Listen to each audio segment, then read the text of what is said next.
బేస్డ్గా వారు కార్యక్రమాలు నిర్వహిస్తున్నారు.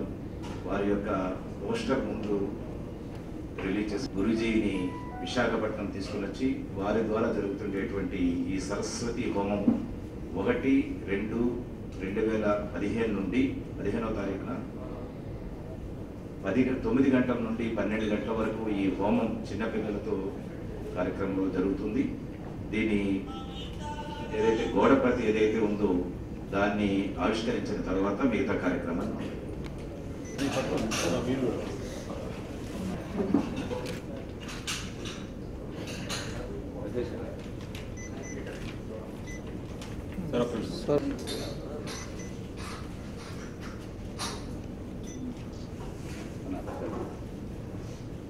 శ్రీ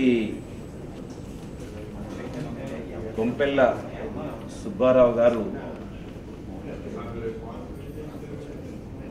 ప్రస్తుతం వారు గురుదీక్ష తీసుకొని గురు కరుణామయ నామధేయంతో ఈరోజు అనేక హోమాలు నిర్వహిస్తున్నారు, సరస్వతి హోమాలు.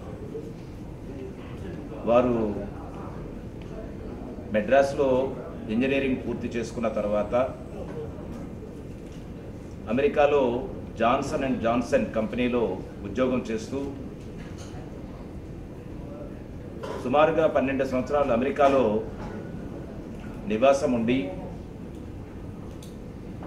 ఆ 12 సంవత్సరాలు పనిచేస్తుండేటువంటి కాలంలో సాయంకాలం పూట కానీ వారికి తీరుకునేటువంటి ఉదయం పూట కానీ ఈ సరస్వతి హోమాలు అనేటువంటివి అక్కడ నిర్వహించటమే కాకుండా 6500 చదరపు